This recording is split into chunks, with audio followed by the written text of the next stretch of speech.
So, may bibili ng gapi natin ngayon at imimit natin dito sa Turil, proper only. So, sabahan nyo ako mga boss, imimit natin siya. Tara!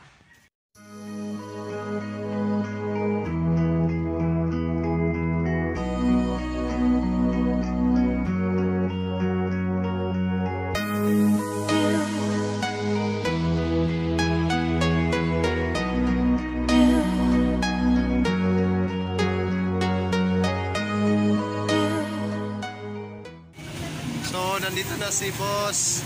Pangalan boss? Adam. Boss Adam. Bumili siya ng gapi sa atin. So, nandito. At salamat tayo. Boss, shut up. Salamat, Boss. Mark. Boss Mark, salamat. Hindi na kayo shut up ba? Ayan! Dali ko boss eh. Ako. Tama ta.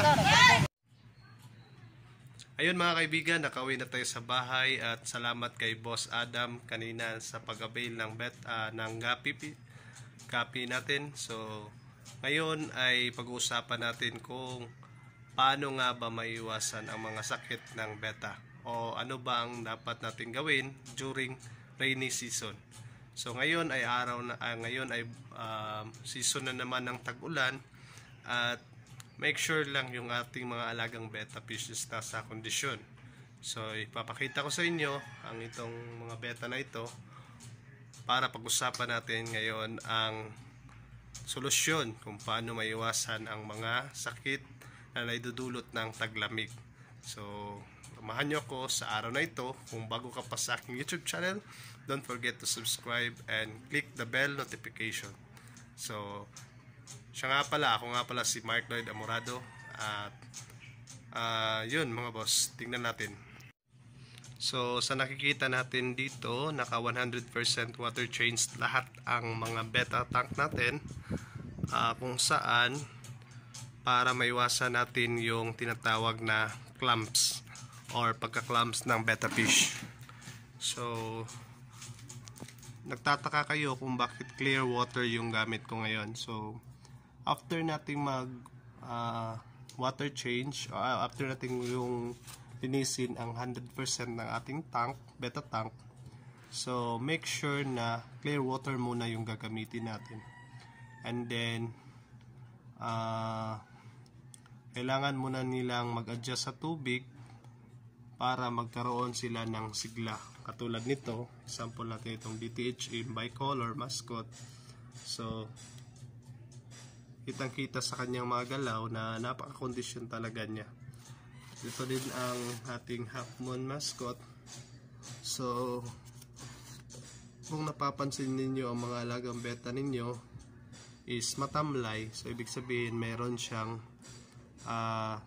sakit. Pero kung ito ay masigla, so wala itong sakit at kondisyon ito. So, mamayang hapon lalagyan na natin ito ng patak ng pinakuluan ng dahon ng talisay. So para magkaroon ng protection itong mga alagang betta fish natin.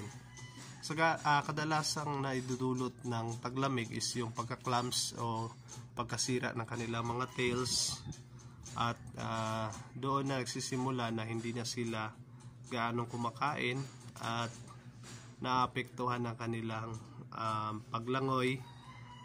So dahil yan sa lamig na panahon at sa dumi na naidudulot ng mga nasa ibabang portion na ito kung hindi natin ito masasaipon or malilinis. So, and this portion na naman, meron din itong tinatawag na mga oil na mga bubbles ng betta. So, nagkakaroon din yan ng mga bacteria dito na portion. So, ang gagamitin natin is yung basahan. Lilinisin natin yung ibabaw na portion after natin mag water change ng 50% para mawala na yung mga bakteriyang nakakapit dito. So sa nakikita natin ito, naiiwasan natin yung mga tinatawag na pagka-clumps ng betta fish. And then 5 minutes only ang pagpa-flaring natin para maiwasan natin na masira ang kanilang buntot or tails. So, yun mga boss, ang isang technique natin na ginagamit para maging masigla itong ating mga alagang betta fish. So makikita natin itong mga sample natin dito. So at first mag-a-adjust pa sila, ganito pa yung magiging langoy nila kasi bago yung tubig at hindi pa nila gaanong kabisado ito at hindi pa sila nakakapag-adjust. Pero kung nasasanay na sila nito, so magkakaroon siya ng magandang maidudulot. Tapos ito yung ating mga alagang betta fish. So yun, advice ko sa mga newbies, sana kung magpapakain kayo, konti-konti lang yung ilalagay natin. Tapos kung may mga dumi dito pagkahapon, lilinisin natin para wag nating hayaang maging madumi yung tank natin, para maging masigla palagi yung ating mga alagang betta. So ito ang ating mga sample betta na tapos tayo kagabi na mag water change, na mag 100% linis sa ating betta tank. So makikita natin yun, ang clams talaga yung number 1 na nakaka-apekto sa metabolism ng ating betta fish. Ayaw na nilang kumain kasi nasisira na ang kanilang mga tails.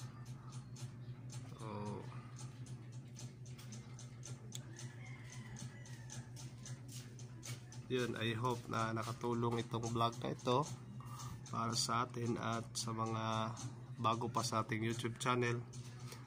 Don't forget to subscribe and click the bell para may update video kayo sa akin. So once again, thank you for watching. Bye bye.